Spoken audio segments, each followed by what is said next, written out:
Hello बच्चों, आज मैं आपको कक्षा 12वीं की सृजन पाठ्य पुस्तक से पाठ 2 का शेष भाग पढ़ाऊंगी। तो ये शेष भाग का दोहा चौथा। विलग जनि मानहु उधो प्यारे, यह मथुरा काजर की कोठी जे आवहि ते कार्य। ये दोहा भक्ति कवि सूरदास के भ्रमर गीत से लिया गया है। इसमें गोपियां उद्धव को बताती है कि मथुरा से आने वाले लोग कपटी और कुटिल और काले होते हैं, तो उसका वर्णन वो इस दोहे में कर रही हैं। विलग जानी मनो उद्धव प्यारे, के हे उद्धव, आज हम तुम्हें जो बात बता रहे हैं, जिस सत्य का उद्घाटन कर रहे हैं, उसका तुम गलत अर्थ मत निकालना। विलग यानी अलग। हम एक सत्य का उद्घाटन कर रहे हैं, ये तथ्य बिल्कुल सही है, लेकिन तुम इसके बारे में सुनने के बाद तुम्हें ऐसा ना लगे कि हम तुम्हारी बुराई कर रहे हैं। ये मथुरा काजर की कोठरी जे आवई ते कार्य। वो क्या कहती है कि तुम मथुरा से आए हो, तुम रंग में काले हो, इसमें तुम्हारा कोई दोष नहीं है, क्योंकि मथुरा है ही काजर की कोठरी। मथुरा से जो भी व्यक्ति आता है वो काला ही होता है। यहाँ पर जो काला रंग है, काला रंग कपटी और कुटिल के संबोधन के लिए व्यंग्यात्मक रूप में प्रयोग हुआ है। तो वो कह रही है कि तुम्हारा रंग काला है, इसमें तुम्हारा कोई दोष नहीं, उपालंब दे रही है, व्यंग कर रही है। लेकिन मथुरा काजल की कोठरी है, इसलिए वहां से आने वाला व्यक्ति काला ही होता है। तुम कारे मुफल कसूत कारे, कारे मधुप भवारे। वो क्या कहते हैं, तुम मथुरा से आए हो, तुम भी काले हो, और ये आए हैं कौन, अक्रूर, अक्रूर आए हैं, ये काले हैं। मधुप भंवरे, मथुरा से आने वाले जो भंवरे हैं वो भी काले हैं। तो कहने का तात्पर्य ये है कि तुम्हारा काला रंग होना तुम्हारा कोई दोष नहीं है। मथुरा काजल की कोठरी है, उससे जितने भी लोग आते हैं वो काले होते हैं, अर्थात कपटी होते हैं और कुटिल होते हैं। तिनके संग अधिक छवि उपजत कमल नैन मनियारे, लेकिन कमल नयन श्री कृष्ण की तो बात ही कुछ और है। तुम सबके बीच में भी वो अलग से ही शोभायमान होते हैं। मानव नील माटते काले, ले जमुना जाए पखारे। कई बार तो ऐसा लगता है कि जैसे तुम्हें नीले मटके में से निकाल करके और जमुना जी के जल में प्रक्षालित कर दिया हो, प्रक्षालित कर दिया हो यानी मिला दिया हो, उसमें डाल दिया हो। तो कई बार तो ऐसा लगता है कि तुम्हें नीले मटके में से काढ़ के यानी निकाल के जमुना जी के जल में प्रक्षालित कर दिया हो गया। तागुन श्याम भई कालंदी, सूर श्याम गुन प्यारे। तो वो क्या कहती है, सूरदास जी कहते हैं कि गोपियां उद्धव से क्या कहती हैं, इसी कारण जो हमारी जमुना नदी जो नीली थी वो भी काली हो गई है। कहने का तात्पर्य यह है कि गोपियां उपालंब के द्वारा, व्यंग के द्वारा, हर रूप में उद्धव को ये बताना चाहते हैं कि मथुरा में रहने वाले लोग कपटी और कुटिल हैं। और इसमें उन्होंने अनुप्रास अलंकार का प्रयोग किया है, रूपक अलंकार का प्रयोग किया है, ब्रज भाषा का प्रयोग किया है, और इसमें उन्होंने उद्धव को कपटी कुटिल तक कह दिया है, और मथुरा में रहने वाले लोगों के बारे में भी कहा है कि वह दोषी है। क्यों? क्योंकि उन्होंने श्री कृष्ण को मथुरा में रख रखा है। अब आता है 5वां दोहा। निर्गुण कौन देश को वासी, मधुकर हसी समुझाए, सोहदे बूझती साँच न हासी। जो 5वां दोहा है, ये दोहा भी भक्त कवि सूरदास के भ्रमर गीत से ही लिया गया है।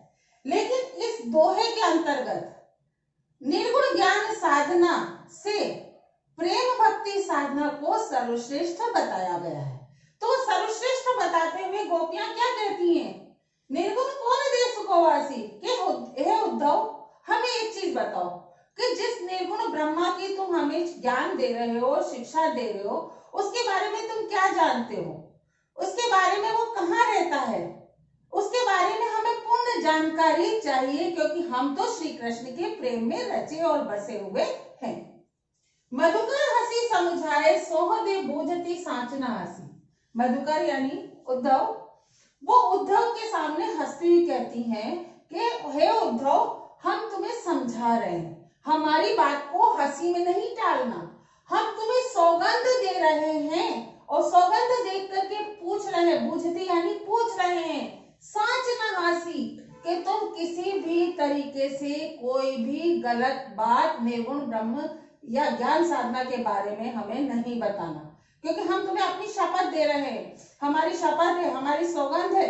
तुम हमारी बात को हंसी में नहीं उड़ाना, हमारे को पूर्ण रूप से बताओ कि तुम्हारा निर्गुण ब्रह्मा क्या है, कौन है जनक, तुम्हारे जो निर्गुण ब्रह्मा है उनके पिता कौन है, जननी को कहियत और उसकी माता कौन है, कौन नारी, कौन उनकी पत्नी है, को दासी और कौन उनकी दासी है, कैसो बरन भेष है, कैसो उनका रंग कैसा है, उनका शरीर कैसा है, केही रस में अभिलाषी और वो किस रस की आशा करते हैं, किस रस की अभिलाषा करते हैं, किससे वो प्रेम करते हैं, पावेगो पुनि कियो आपनी जेरे कहेगो गासी गासी यानी झूठ।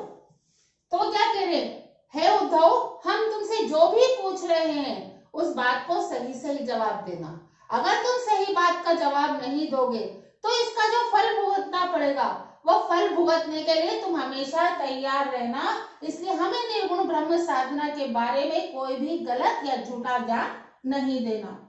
सुनत मौन है रहो ठगियो सब पुर सभी मति नासी। गोपियों की इस तरह की बात को सुन करके अक्रूर चकित हो जाते हैं, ठगे से रह जाते हैं, घबरा जाते हैं कि इन गोपियों को हुआ क्या है, इनकी तो सारी बुद्धि ही भ्रष्ट हो गई है, इन्हें तो किसी भी प्रकार का ज्ञान देना बेकार है, क्योंकि ये तो श्री कृष्ण के प्रेम में ऐसी रची बसी हैं कि निर्गुण ज्ञान साधना के बारे में अपने इस तरीके के प्रश्न पूछ रही हैं जिसका कोई भी जवाब नहीं है।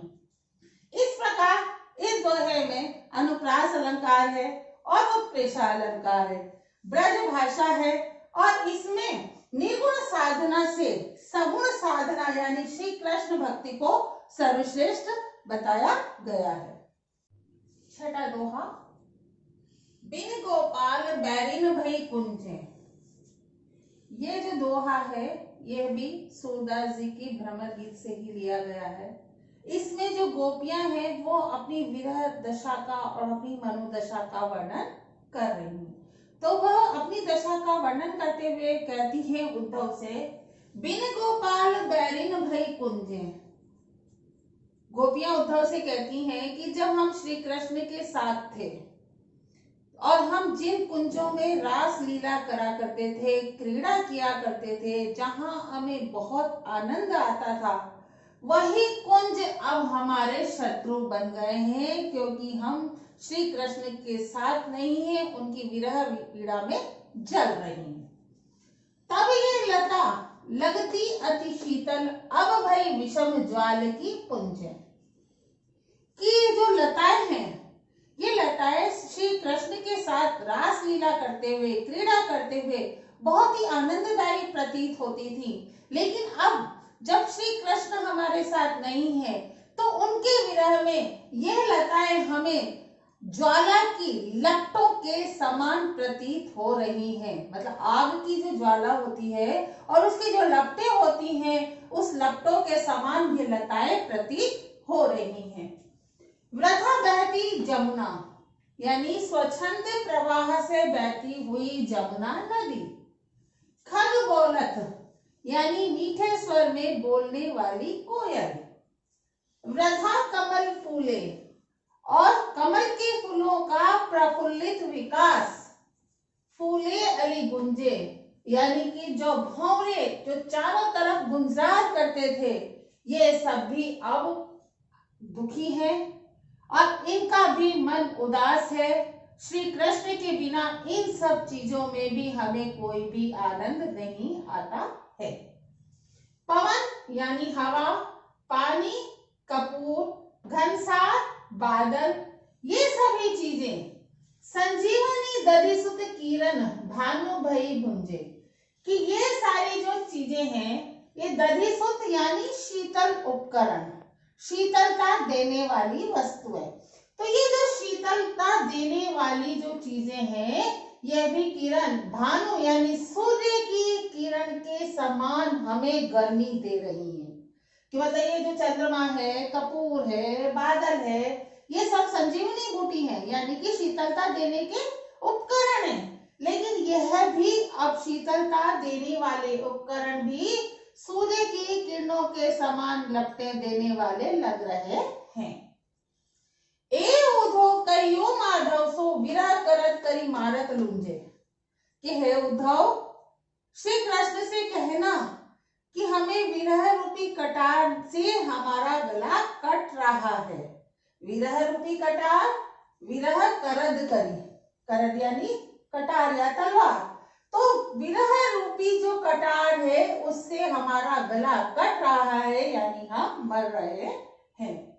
सूरदास प्रभु को मग जोबत अखिया भरी बरन जो गूंजे। तो सूरदास जी कहते हैं कि गोपियां कहती हैं श्री कृष्ण को, उद्धव से कहती हैं कि श्री कृष्ण को बताना कि तुम्हारे जो आने का जो रास्ता है उसे देखते देखते, तुम्हारे आने के रास्ते को जोवत यानी देखते देखते हमारी आंखें एकदम लाल हो गई हैं। क्या हो गई है? हमारी आंखें एकदम लाल हो गई हैं। कहने का तात्पर्य ये है कि गोपियां श्री कृष्ण के विरह में इतनी दुखी हैं, इतनी पीड़ित हैं कि विरह रूपी कटार से उनका गला कट रहा है। तो वह यही बात उद्धव से कहती हैं कि हे उद्धव, ये बात जाकर के श्री कृष्ण को बताना, हमारी मनोदशा का वर्णन करना। तो ये जो दोहा है ये ब्रज भाषा में है। इसमें अनुप्रास और उपमा अलंकार का प्रयोग किया गया है तथा इसमें गोपियों के विरह का मार्मिक वर्णन किया गया है। इस प्रकार सूरदास जी के जो ये पद हैं, इन पद में पूर्ण रूप से गोपियों की श्री कृष्ण के प्रति प्रेम निष्ठा, एक निष्ठा और उनके साथ रहने की इच्छा का वर्णन हुआ है। अगर आपको मेरी ये वीडियो अच्छी लगती है तो आप इसे लाइक करें और मेरे चैनल को सब्सक्राइब करें।